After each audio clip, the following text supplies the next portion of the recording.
Hi there. We're so happy you've joined us for another informative edition of Jamaica Magazine. I'm your host, Theodore Henry. Today we examine the latest on the COVID-19 fight and get a breakdown of how government plans to fund national security in the new financial year. Sit back and relax for these and much more, right after this important message. Agriculture and fisheries is big business. Get formalized this year. Be among 100 farmers and fisheries producers who will benefit from a developmental project funded by the International Labour Organization and implemented by the Government of Jamaica. Whether you're male or female, we want to help you. Young farmers, there's a special place for you too. Apply at any RADA or JBDC office island-wide and jbdc.net.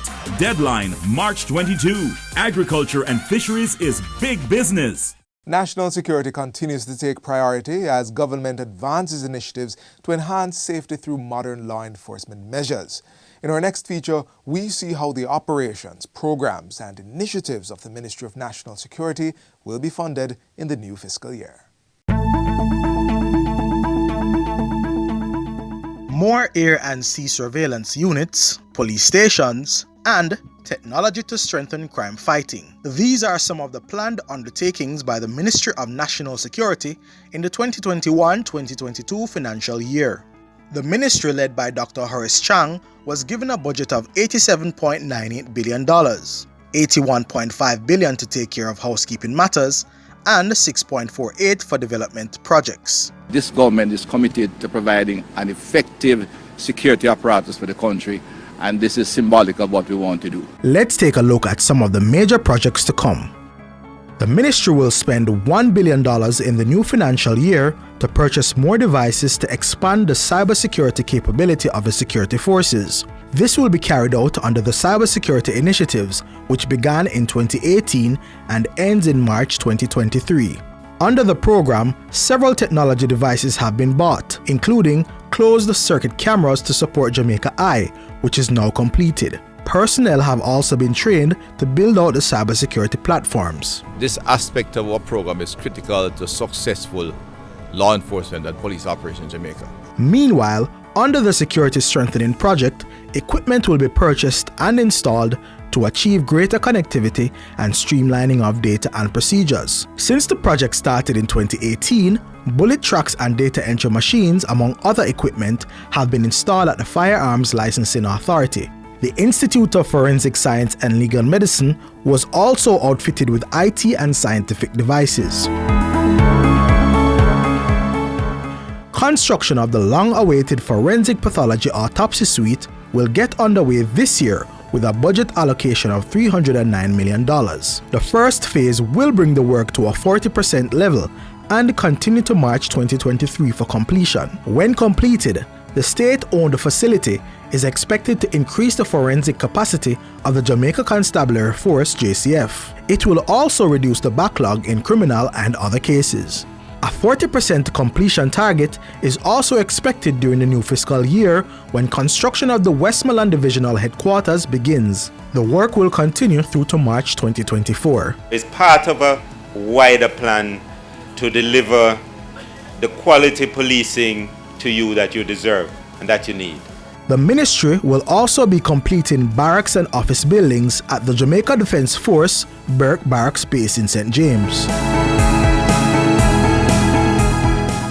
Budgetary allocation has been made to expand the reach and capacity of air and maritime surveillance, as well as search and rescue. With little over $1 billion, the JDF will receive new coastal surveillance equipment. The procurement is part of a 5-year program aimed at protecting our borders. It is imperative that securing our maritime space is enhanced as a key feature of our national security architecture. Further to that, the JDF will use $2.3 billion to purchase more aircrafts. Another $450 million will purchase armored patrol carriers for the force. This will bring the overall targeted complement of such vehicles to 75%. This strategic collaboration among our security forces will target investment in science and technology-driven solutions. The resultant expansion of our security capabilities will positively impact crime in a sustainable way.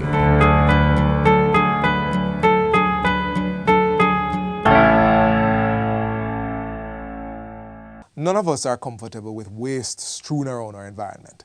To prevent this, we all need to practice proper garbage disposal. And we have one example of how you can do that. Just take a look. The initiative is fairly good because at the moment currently we don't have enough disposals in Bethel Street. So I find the initiative very good and I do appreciate it, and I would like to say thanks very much, and I look forward to seeing other great things from the company.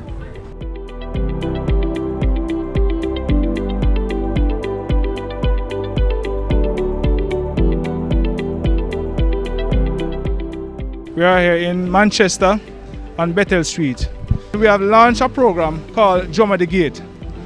The purpose of this program is to encourage residents that it's important for them to containerize their garbage properly. In this community, we issued 80 bins today, and I just want to thank the Grace Kennedy and the EdgeChem group that would have partnered with us to donate drums. We are issuing drums to residents so that they can containerize their garbage properly and to reduce the time it takes for our workers to be held in the environment cleaning garbage. We expect to see greater efficiency and turnaround time when we have residents containerizing garbage in these densely populated areas. So the residents are happy for this initiative, and we expect to replicate same across the island. We'll do it in phases. We only start in Mandeville today, but there are a number of communities that we'll be doing. This project is the safety of our workers. Just recently, one of our sanitation workers, they were putting together the garbage in Clarendon, and an eagle took him recently. Now we are saying that we want to ensure the safety of our workers. Number two, we want to ensure that our schedule, they are completed on a timely basis. So the time it takes us to pull the garbage together and to pack it up, put it in the truck, we are losing time. When the garbage is thrown all over the place, it creates an awful sight and damages the aesthetic of the community. People want clean surroundings. So I encourage the people of Bethel Street and surrounding areas in Greendale to use these drums as we prescribe them to be used. The stress that it put on our crew when they have to come and clean up instead of just taking up a drum, emptying it and moving. We want to move from your gate as quickly as possible. We have a lot of places to cover. Sometimes the one truck is doing several communities, 10 communities, 20 communities. The more back down that truck gets, the less opportunity we have to go to the other community. So the turnaround time is affected, and that put a problem on us right across.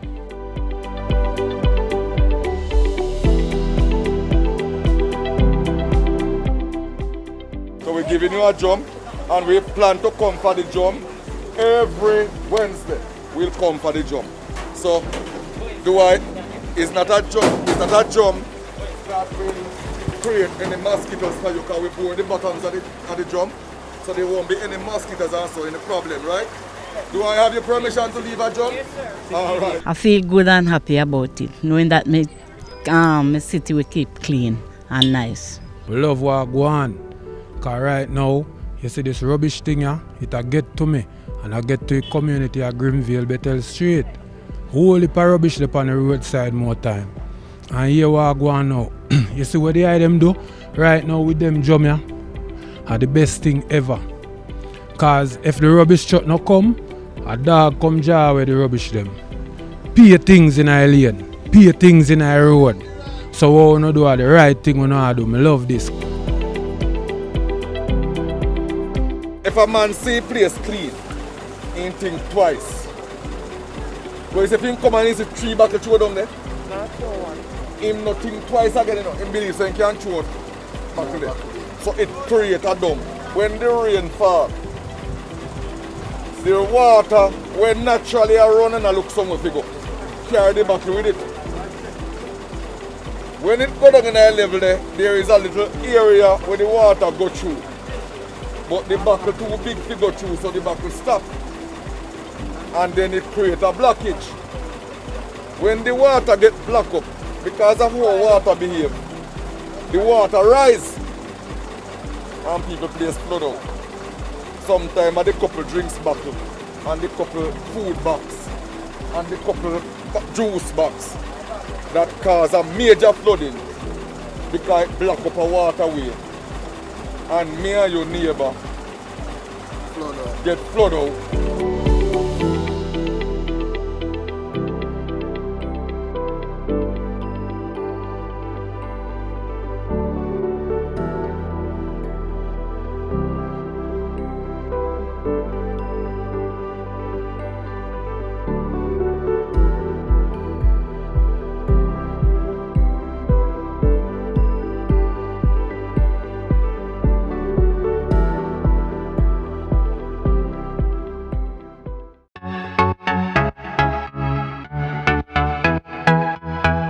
The numbers keep climbing, and yet some of you are still complaining about curfew times.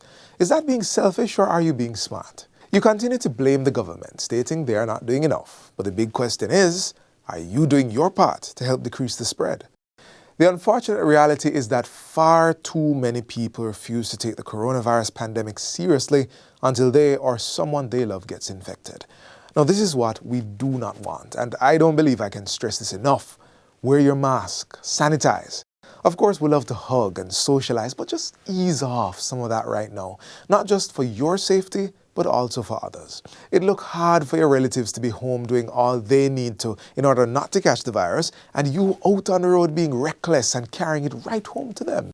Each one of us needs to help during this fight against COVID-19 as we work to make Jamaica the place of choice to live, work, raise families, and do business in a healthy environment.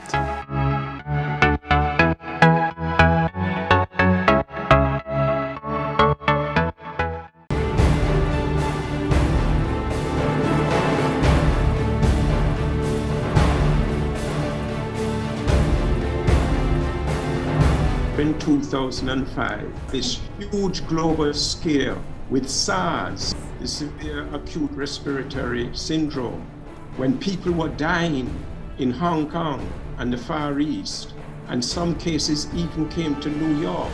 That SARS in 2005 was caused by a coronavirus, which is a cousin to this virus, this coronavirus, that causes COVID. So from 2005, they have been working on trying to get an effective vaccine to the SARS virus, and which also has a spike protein. And when the MERS epidemic came, this is the Middle East Respiratory Syndrome, developed, in 2012 there were a number of cases, and that stimulated more research. So when the Chinese in January of last year identified the actual sequence of the genetic makeup of the coronavirus that causes COVID, and they made it publicly available to the scientific community, within 1 week, a German company had produced a test which we use here to identify whether you have been infected with the COVID virus. It's the PCR test that we are using. It was developed 1 week after the virus was sequenced. And those vaccine scientists who were working on the SARS vaccine now, they just took the sequence that they got from the COVID virus and changed up their vaccine work a little bit and produced candidate vaccines in weeks. And then they had to take that vaccine and put it in clinical trials, 3 different stages, in animals, in a few, say, healthy adults to make sure it was safe, and then they put it in the trials with thousands of people. And these are the results that we are hearing about. It's not overnight. It is over 15 years. All the vaccines that have been reviewed so far are both effective and safe. It's not a live vaccine. It uses what we call a vector. It is, they take the shell of a virus, a common cold virus, adenovirus, simply to get that into the body's system and into the immune system cells. And within that, there is a mimic of the spike protein, something just made that's similar to the spike protein, that then induces in the human a response that helps to protect us against the coronavirus itself that causes the COVID disease. Now, this is technology that has been used many times in terms, so it's a traditional platform. There is no adjuvant, there is no harmful material in the vaccine, and the material in the vaccine that goes into the cells is rapidly broken down and removed by the body through normal methods. Now, how do we know it is safe? It is put in trials, thousands of persons, and what you do is you give the vaccine to some people and you give a placebo. In other words, something that does not have the vaccine, just a simple saline injection or equivalent. And you compare the side effects, and you can see that the only side effects that we've been seeing that are of any significance are like a swollen arm, a little fever, headache, tiredness, and these usually go within 24 hours.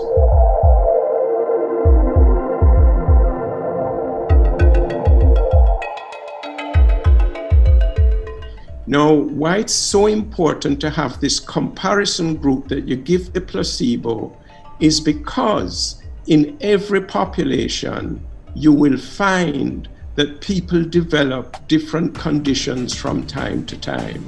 So you can compare these conditions that arise, including severe conditions that arise in those who did not get the vaccine and those who get the vaccine. And you can see that there is a similar pattern of these conditions that arise. But in the people who get the vaccine, there are signs, the response of the body, the little fever, headache, and the local reaction tells you that the body is responding to the vaccine and developing the antibodies and the cells that protect you against the COVID. There are very few cases of severe COVID requiring hospitalization in persons who are vaccinated. These vaccines are very effective and safe. When you get the vaccine, the body has to respond to it. So if you get exposed within the next week, it means that you could still become infected. So you still have to keep on your mask, maintain physical distancing. Now, the AstraZeneca vaccine, it takes on average, I would say, 2 to 4 weeks for you to really begin to develop good immunity. Yes. And then you get your second dose after 4 to 12 weeks. And that immunity shows to be very, very good, because among the persons who have 2 doses, very few of them got the COVID, very few of them. But even after 1 dose, you could see where after a few weeks, persons were protected from COVID, but the protection was not as full as when you got the second dose. Vaccine trials have shown, they have been taking place on all continents, and we have now in trials tested the vaccine in hundreds of thousands of people. These are very safe vaccines, and we don't anticipate any adverse reaction. The drug companies working through the COVAX arrangement that the WHO, World Health Organization, has coordinated, have said that the countries that are accessing the vaccines should sign an indemnity to essentially rid them of liability should anything happen, and that was the basis on which we would access the vaccine. The fact is that the process of getting to a vaccine, which the WHO would have validated, as was said earlier by Dr. Figueroa, gives us the comfort that we are getting a good product, a safe product. We recognize, because of the emergency approval process, why they would take this position. And what the government has done in response to that, or is doing in response, the government clearly will have to take on that responsibility. And so the Attorney General's Chamber, having gone through a process of discussion within the cabinet, would make necessary legal arrangements to meet those requirements. But at the same time, as a government, we clearly appreciate and understand that we have an obligation to our citizens. So we say to citizens, there is no need to fear. This is a safe product.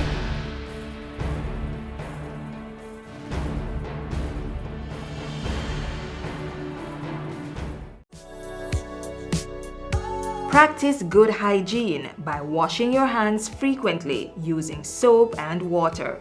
Here's how you should do it while conserving water. Turn on the tap to wet your hands, then turn off the pipe. Lather your hands and the tap with soap. Turn on the tap and wash your hands, back, front, and in between fingers. Use some of the water to wash off the tap, then turn it off. Dry your hands with disposable hand towels. If you don't have running water, use a hand rub containing 62% or more alcohol. If hand sanitizers are not available, rubbing alcohol, Dettol, white rum, or household bleach will do the trick. And if all else fails, let hand washing and the handling of potable water be a two-person event. Each person will take turns pouring and washing hands with sitting water. Now is a good time to consider installing a tap on your containers to reduce the risk of water contamination.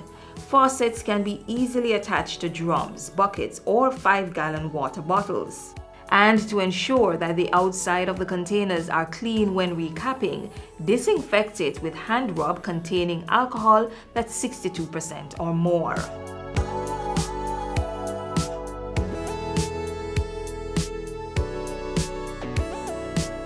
The 5 R's of water conservation are also necessary to practice. Reduce water wastage by investing in water-saving devices. Reuse water at least twice before discarding. Replace leaking pipes, faucets, and other plumbing equipment. Recycle wastewater and use it for gardening, car washing, or cleaning of public spaces. And reclaim water through rainwater harvesting. We all must play our part to ensure there's water to combat the coronavirus and stave off prolonged drought.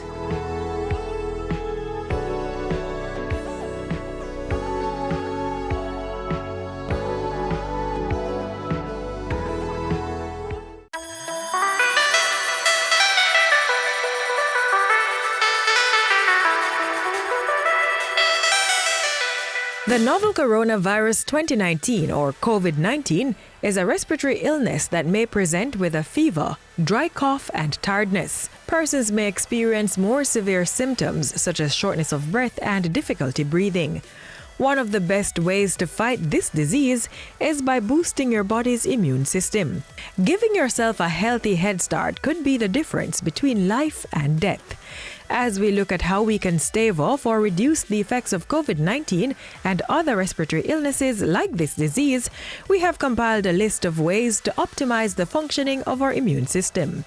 First things first, get regular rest. Sleeping between 6 to 8 hours helps improve the body's immune function, mental health, and regulate weight while increasing productivity. Next up, exercise. Physical activity improves one's mood while increasing energy levels in the body. Managing stress is another weapon against sickness. When we are anxious, the body's disease-fighting defenses are reduced. Keep hydrated.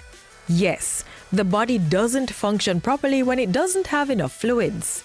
You may maintain adequate water levels in your body by consuming water, fruits and vegetables with high water content, as well as soup. If you suffer from any health condition, be on top of your medication and stick to the management plan that's been decided on with your doctor. Another tip, you are what you eat. If you consume too much alcohol, sugary drinks, and processed foods, the body's defenses will lack the right micro and macronutrients to function properly. That's why it's absolutely important that we have a balanced diet. Incorporating items from all the food groups allow the body to glow, grow, and go.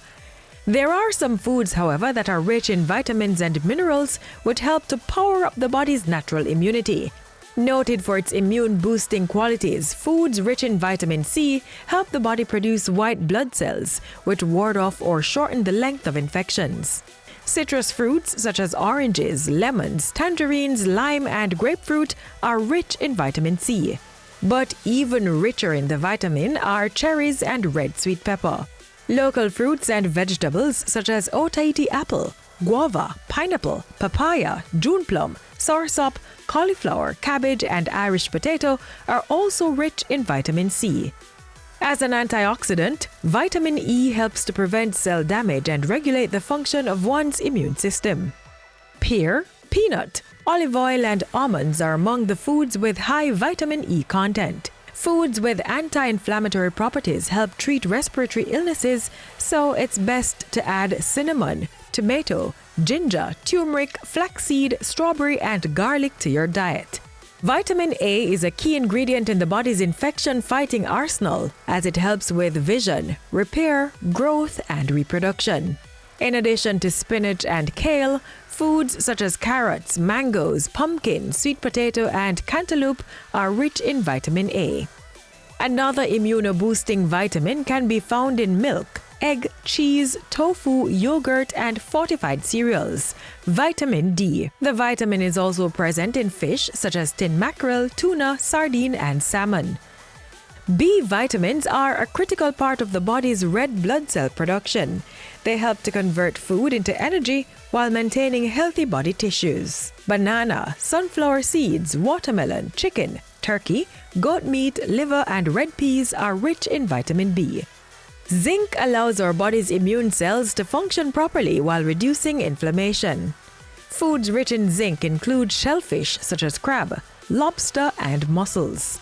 Zinc is also present in peas and beans, nuts, seeds, as well as dark meat including beef and pork. Practicing proper personal hygiene is also an important part of maintaining a healthy lifestyle. That includes regular hand washing and the use of hand sanitizer if water and soap is not available. Sneeze or cough into your elbow or cover with tissue that should be discarded in a bin. Avoid touching your mouth, eyes, or nose. And be sure to practice social distancing. You are your first line of defense against COVID-19. For your health's sake, start practicing good healthy habits today.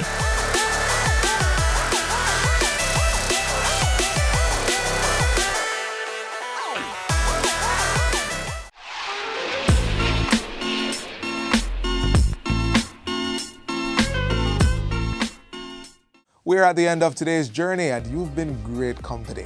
But be sure to join us again tomorrow for another show. Until then, continue to watch these and other programs by logging on to our website, jis.gov.jm, or subscribing to our YouTube channel. You can also find us on all the major social media platforms and through our mobile app that's Android and iOS compatible. On behalf of the entire production team, I'm Theodore Henry. Until next time, take care.